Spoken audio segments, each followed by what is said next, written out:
Well, hello everyone. Good morning, good evening. Hope everything is well for you. If you ever have any questions, let me know.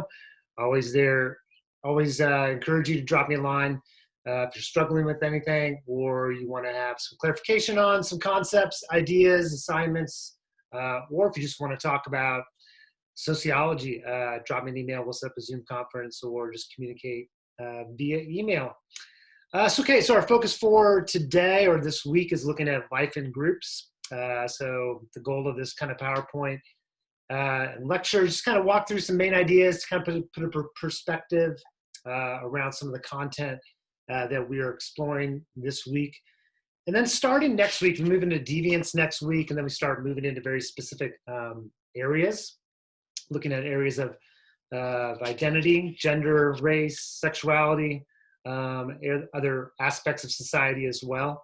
So these first 3-4 weeks are some foundational concepts, principles, ideas, kind of things to kind of get us kind of grounded in some terminology and perspective sharing. Okay, so let's kind of walk through some different stuff about life in groups. All right, so I'm gonna kind of go back. Whoa. Start with retracing our steps a little bit. So this idea about explaining sociology. Sociology is a systematic study of society itself. So what we are interested in is the examination of the interaction between individuals, groups, and society itself. And that includes, for looking at society, that includes looking at culture, institutions, sort of more that macro level piece. Some of the things that we talked about that may be relevant to bring forward are, we didn't talk before about debunking motif, but the idea of debunking motif is the things that we take for granted. Sometimes we're habituated into the culture that we live in. We don't realize how unique it is. And then how those forces, historical and social forces, are shaping kind of our ways of thinking, doing, knowing, all that kind of stuff. So debunking motif is to debunk things, to challenge things, to become more critically aware of what's going on in the world around us.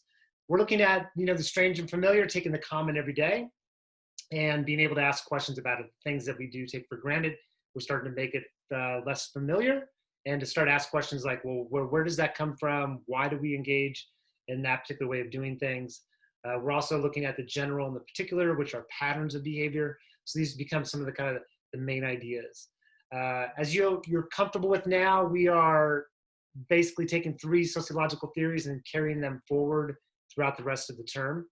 Functionalism, conflict theory, and interactionism are 3 main branches of theory. We're always examining culture as an area of socialization. We get socialized into culture, and culture through that socialization process, we learn culture, and that's how we develop our ways of thinking, knowing, and doing. And then we look at that macro micro kind of interaction between the two, all the way from these sort of macro level forces to the micro level forces of the individual identity, meanings, and perceptions. So it's looking at all that macro and micro stuff and putting it into a larger context, social, historical, economic, etc. So this next slide to show you is just sort of a lot of theory went into our transformation in the Western world, transformation from pre-modern agrarian type of societies to modern societies, to modernity, the rise and development of urban centers, of science. There's a major disruption. And we think about technology today and the role of technology is played in shaping our experience, shaping the reality that we live in, the sort of the world that we live in. Technology is an incredibly powerful agent of change.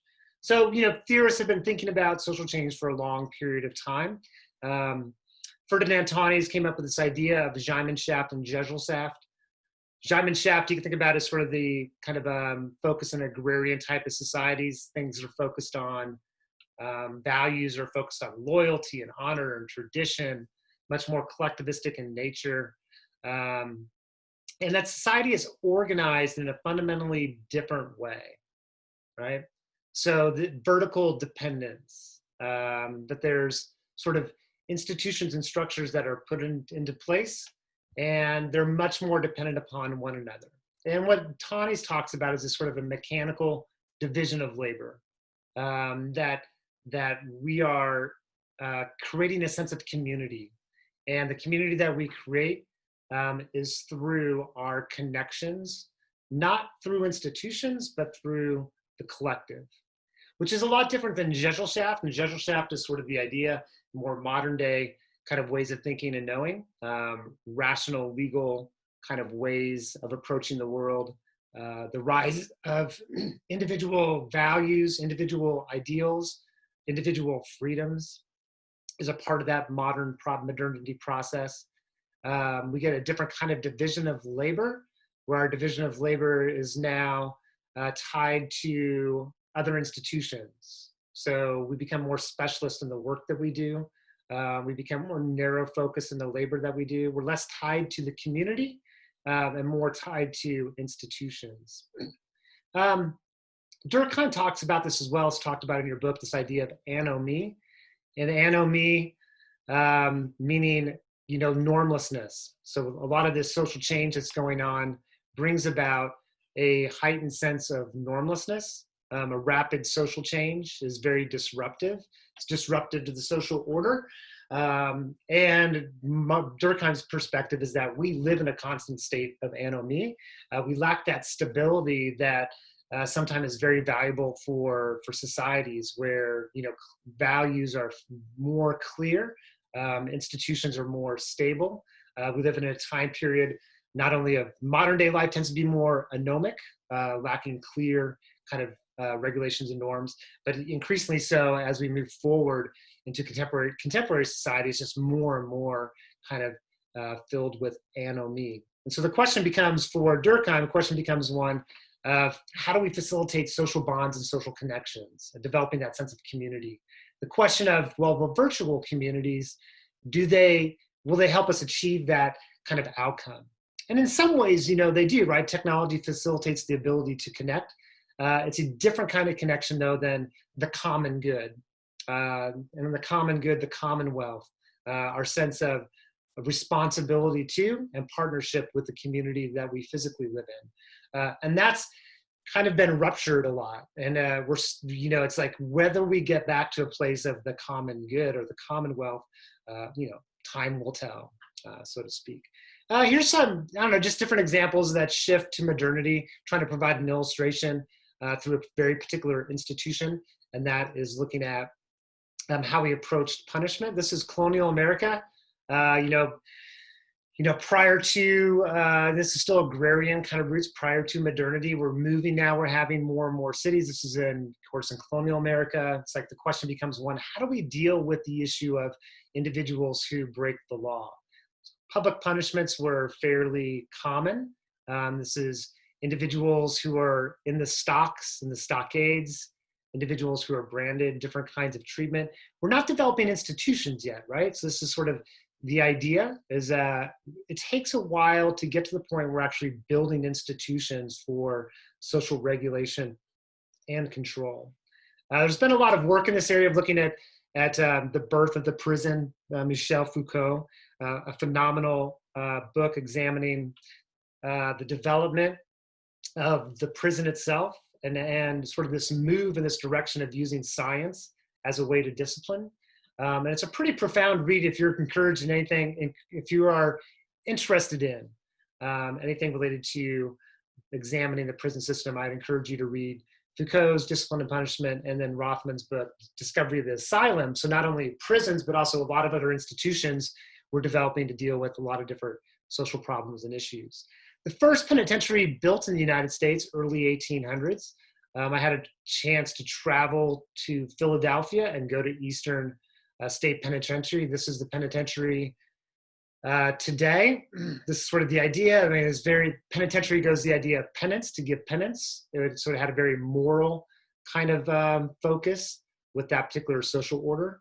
And later, didn't take long before people started to realize that this kind of type of solitary confinement was very problematic and led to a host of other problems, mental health and other problems that it actually exacerbated and made problems more challenging.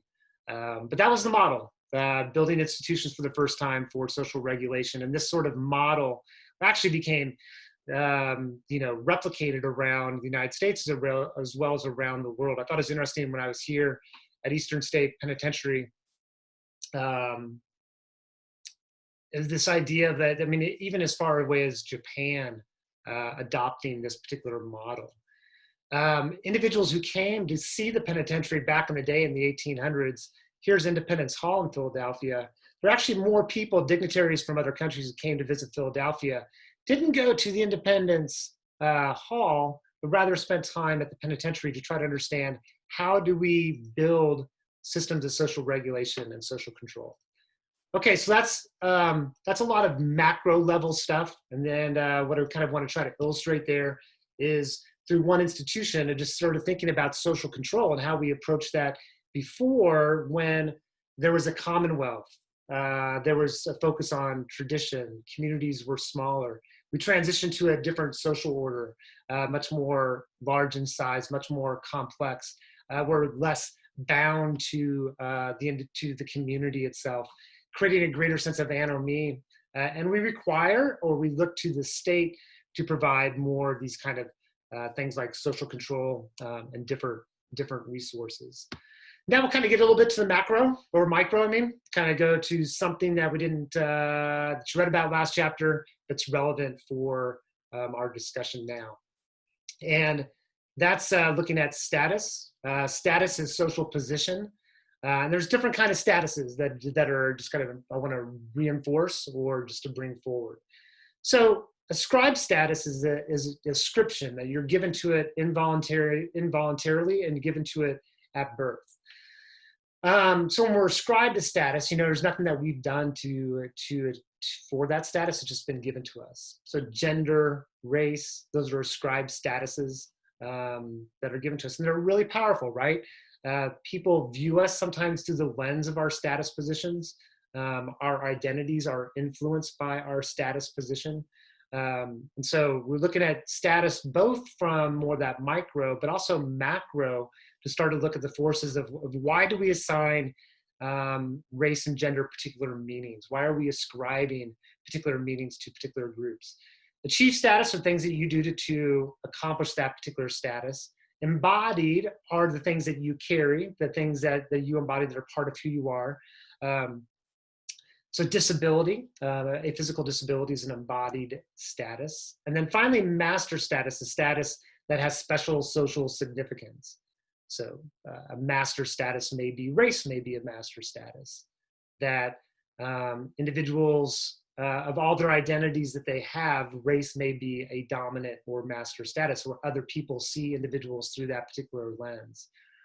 Oftentimes the majority group, like for example, the majority group, race will not be a master status. For those that are in subordinate groups or groups that experience significant disadvantage, it becomes a master status. Different examples of master status: male nurses, highlighting males entering a female-dominated field, isolate the status of being male as being a unique, a significant aspect of a worker in that field. I mean, that's probably becoming less true today, right? It's becoming more gender balanced in terms of nursing. Thinking about subcultures, we can kind of bring that idea forward. Think about subcultures, status within subcultures, inmate subculture. Subcultures have language, style, values, positions, something that sets them apart from mass culture itself. Prison subculture is super fascinating to look at. Language, these are all just different examples of words, language that may be more common in a prison setting that inmates use. It's a way, identities start to become formed and influenced by belonging in a subculture. The longer that we're in these kind of like subcultures and groups, right? We have subcultures have different levels of significance to us. Different levels of subculture are different involvement. If we spend more time in, they have more central meaning for our everyday lives.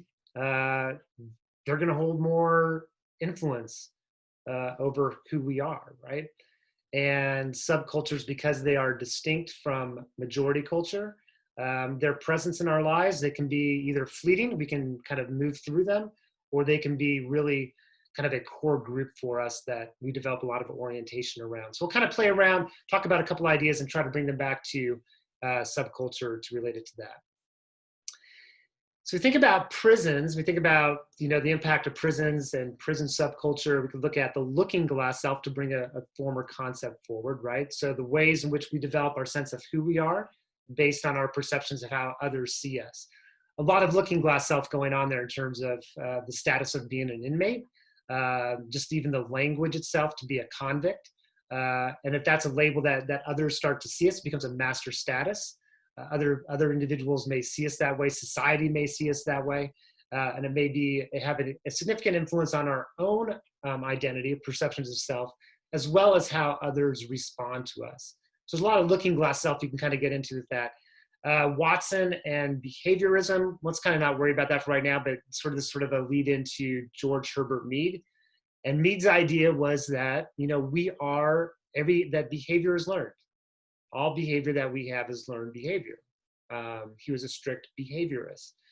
And if you're looking at all behavior is learned, you're looking at the social forces that are shaping that behavior. We think before we act is a fundamental idea of Mead, that we are always thinking before we acting. If we're not thinking, it's because it's become so habituated and so normalized that no longer do we have to think about it. An athlete has done something over and over again so many times it becomes natural, but they had to develop the skill and the ability to do that. So there was a learning process to get to that particular point. So all things are learned. Mead says, that has a perspective that we think either of the specific other or the generalized other, or both, before we act. A specific other would be thinking about a coworker, a friend, a family member, thinking about taking their perspective, right? Before making a choice about what career pathway to take, whether to engage in particular behavior or to support particular values and ideas, that we take position of other. Specific other or the generalized other, which is the idea of society itself. So we have these ideas of society, that this becomes how society shapes our behavior, is because we take the role of society or of community, and then we take that position and then look at our own behavior in relationship to that and evaluate that and then make a decision based on that. This is where reference groups come into play. In chapter 5, talking about reference groups, and reference groups sometimes become that influence, right? Reference groups that we belong to or that we hope to belong to someday become a force of influence in our lives. A lot of chapter 5 kind of gets into looking at groups within a particular context, and then looking at a lot of research that was done in the 1960s and 70s to kind of establish the influence of the group on our behavior. Zimbardo study, super fascinating. I encourage you to look up Stanford Prison Experiment if you haven't been exposed to the Zimbardo studies, to look at that and sort of investigate a little bit kind of the prison study. And what Zimbardo basically did is made a mock prison. Those who participated in it came from the university. They were university students, or there may have been individuals from the community at large as well. People came in, they didn't come in and sign up for the experiment because they had engaged in criminal behavior, but rather they wanted to participate in the study. They were randomly assigned either a guard or a prisoner role. They went through a mock kind of processing center. They were actually arrested at their homes, processed through at a mock processing center, and then were put in this mock prison. And it didn't take long before the guards and the prisoners started to step into their roles in ways that became very troubling and very problematic. And eventually, Zimbardo had to call off the study because of the brutal treatment of inmates by prisoners. This idea, that's the power of the group or the power of the structure to influence the group and then influence individuals within it. That kind of demonstrates that idea. Zimbardo was kind of interviewed. This was going back to Abu Ghraib prison back after 9/11 and our involvement in the Middle East. And this particular prison, and there was this defiling and dehumanizing of inmates in this particular prison, and Zimbardo was being interviewed about it.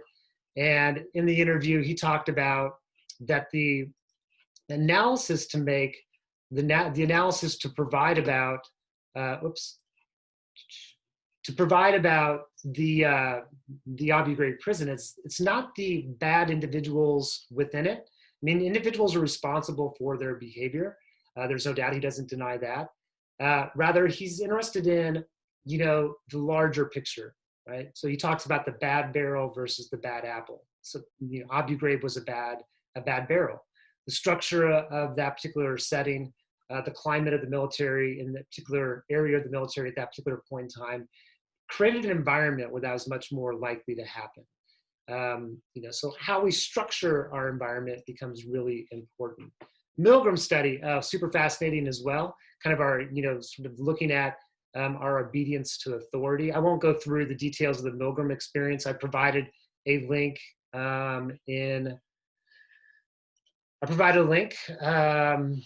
Blackboard in the weekly folder for contemporary replication of the Milgram experiment. I encourage you to watch it. It's fun. It's entertaining.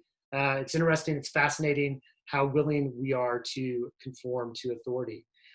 Keep in mind that that's not necessarily a bad thing. It can be a bad thing. I mean, humans are social creatures. We have a desire to conform to the groups that are around us, to individuals. We find a sense of belonging and connection and meaning to be a part of a group. It can become problematic, right? When we are doing things that are unethical, devaluing others, and things like that. So Milgram study, fascinating. I was in, again, Philadelphia a few years back, and I thought it was interesting where this is the Museum of Arts in Philadelphia. Rocky, if you've ever seen the Rocky movies, Rocky running up to the streets of, through the streets of Philadelphia to go up the steps of the Museum of Arts. And sure enough, I had to do that as well. I mean, it's got this thing you have to do if you're in Philadelphia. And outside, like right over here, is a statue of Rocky Balboa. And there's these people that were all lined up to get their photo taken.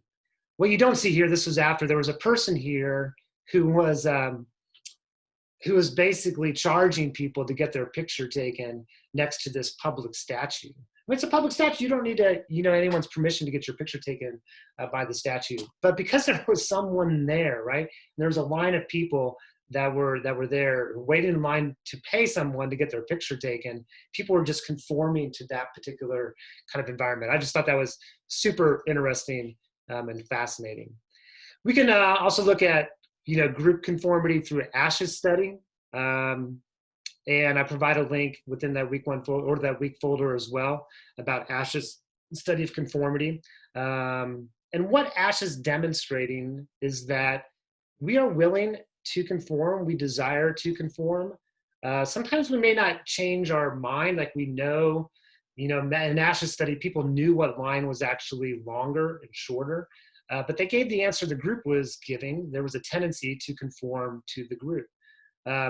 So the question I have for you for this week, and one of the things to respond to is, to what degree is conformity required? So I want you to just kind of write about that a little bit.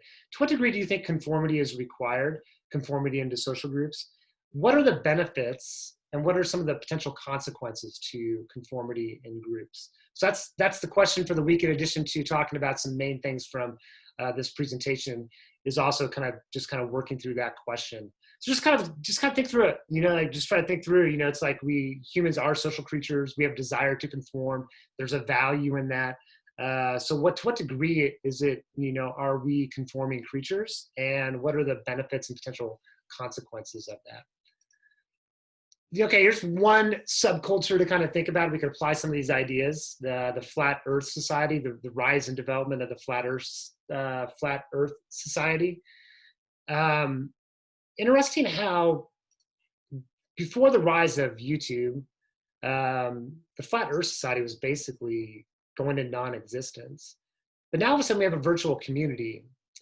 Virtual communities, increased with YouTube, social media platforms.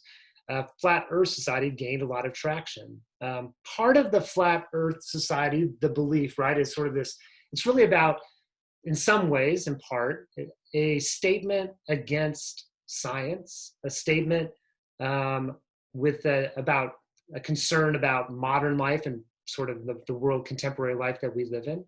It's much more than about really a fundamental belief in the flat earth itself. It's also about all these other factors that are going on. Part of that flat earth kind of society, it's challenging, the presence of science in our everyday lives. Science is knowledge, science is power, and it's challenging that particular viewpoint and perspective. And it becomes a way for some people to find a lot of meaning within that particular subculture, right? There's a boundary around, the flat earth, people who are flat earth, members of flat earth society believe in that, versus those on the outside, right? And you can see this sort of sense of group identity or identities developing within these particular groups. We could relate the concept of, to go back here, of groupthink and also conformity to these ideas as well. So groupthink would be, belonging to a group, and a group sometimes gets to the point where they do not allow for, they do not invite, and they discourage dissenting opinions or ideas that are different from the group itself. And a group can develop this idea called groupthink, where they tend to go along with the group, tend to discourage, they tended to not be critical of their own beliefs and values, and discourage inviting resources, information, perspectives that may be challenging or threatening to their own ideas. And I think you can apply that to to flat earth society, or any group for that matter. Is there could be, voices of dissent sometimes are not valued or supported within groups. And not only dissent, but just voices that provide a opposing or a critical viewpoint to be able to examine things more thoroughly, with more detail, with more analysis. And not all groups provide a lot of space for that. So a lot of conformity may come out of that. Okay, so a lot of stuff on conformity. We're going to end with an idea. It's kind of interesting how these ideas get brought together in a chapter, but they all fit. There's a logic to it. But this next one needs a little bit of an explanation. So we're looking at, overall, what we've been looking at is sort of looking at the shift from agrarian society, modern societies, right? So now we got to be asking the question a little bit about social groups, the influence of groups. How did they operate before? How do they operate today? What are some of the influences of those groups in our lives in valuable, important ways? What are some of the challenges as well? The rise and development of institutions. Now we have institutions with a lot of power and a lot of influence, with some Bardo studies starting to raise questions about the prison setting, of whether or not the prison setting itself is creating this distinction between guards and inmates in ways that are fundamentally problematic, that promote violence, and that it's the structures that we're operating in that create kind of challenges. And then we go into Ash's study in conformity. That conformity is a sort of natural human thing, that we all have a desire to belong, that we go along with the will of the group, and that's not a bad thing. We are social creatures at the end of the day, but there can be some challenges and limitations to that. Even anarchists, those are so, oppositional, or individuals who are members of alt-right groups, are very conforming. Try to bring a voice that's a counter voice if you're in a far left or a far right group, and bring a voice to that group that's different than that group usually accepts, and that conversation probably won't go very well. Over the summer, I read this book. It was really interesting, Rising Out of Hatred, The Awakening of a Former White Nationalist. His experience of growing up, growing up as a kid, his family, his father was deeply involved in white nationalist movements, a leader in white nationalist movements. That became his world, right? That's what he was socialized into. That's what he came to see. He had a firm foundation and belief, and he had a position, he had status within the community of white nationalists as well. His story is he goes off to a liberal arts college. He gets exposed to more racial groups, different systems of thought and ideas that challenge his own way of thinking. Eventually, he starts to become aware that his ideas of white nationalism are rooted in things that he didn't know they were rooted in, that these beliefs were very counter to humanity. They're very against what he believed in. And it's kind of his movement away from the white nationalist group. To me, I think that's a powerful illustration of the power of social group over our lives. And sometimes, non-conforming is a valuable, important thing. And it's also very difficult to do because you could imagine as he's developing different ideas, starting to question his ideas about white nationalism, that his social groups are not very supportive of him going down that pathway of inquiry, right? So it is a kind of a larger story about the human experience. You could sort of read that book for that particular viewpoint. So which leads us to this final idea related to groups, systems. We're going to get into this idea of McDonaldization. And McDonaldization is basically this idea that the world is becoming more and more McDonaldized, to take the ideas of what worked for the fast food industry and apply them to more and more institutions that we experience. So it's a concept from George Ritzer, and he came up with the idea of that basically things that are McDonaldized are things that promote efficiency.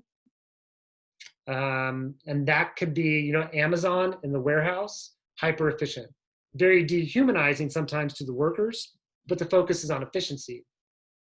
Also things like predictability, uniformity.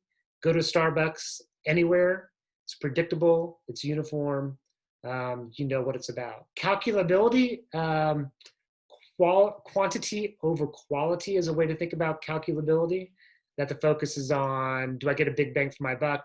How much can I get? That this is sort of calculability, is that because of efficiency and uniformity, predictability, that you offer things at a cheaper cost, and that we're looking for quantity versus quality of the product itself. And then finally, control through automation. So automation kind of moving things along in a process.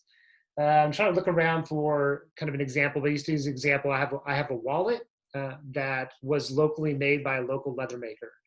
That's something that's non-McDonaldized in terms of it's the production, right? The production is this person picked out the leather, this person made this little wallet, and there's a connection between the producer and the consumer, myself in that case. So non-McDonaldized. Now versus going somewhere, a big box, a big store, big corporation, things are much more McDonaldized. Ritzer's perspective, this is an important one, is that society is becoming more and more that way, even at a global level, both because it fits the needs of corporations, because it increases profit margins, and it's also what consumers have increasingly come to demand. So there's an interplay between, cultural values and groups and individuals and what they come to demand, as well as sort of the interest of corporations themselves. Here are a couple of examples, just kind of walk through, ranging from, self-checkout to the store, going through drive-throughs, even cruises in our vacation, McDonaldized, housing. Sort of like suburbia is McDonaldized living, This is, I thought, was kind of a good example of looking at breakfast cereal come in these little containers, and actually had a container with milk next to it, where, convenience, right? Everything is convenient. Get your whole meal on one little stick, pancakes and a sausage on a stick, get your protein, get it all. Fast, quick, easy, cheap. And then white teeth, straight white teeth, that is a very culture specific thing. McDonaldization of our teeth, uniformity, even looking at sort of the how we look at our teeth, we look through that lens that's become much more McDonaldized. I don't know, a couple of other examples. This is my uncle and a cousin of mine. This is they're preparing for a corn shucking competition that they enter every year in Iowa. And this is how my uncle used to harvest corn with my dad and his other family members. This is today. This is my uncle on my mom's side of the family. This is my uncle harvesting corn a couple years ago. And just, look at the major transformation in terms of technological development. Using seed, pesticide, fertilizer, there's GPS in the combine itself, collecting all kinds of data to increase yield. Things becoming more and more McDonaldized. And there's a value in that. And then there's also some challenges to that model as well. And then sort of the last example, I think I was in New York City a few years ago, and I was reading the paper on the subway, and this kind of came up, and it was kind of like the voice that you hear on subways.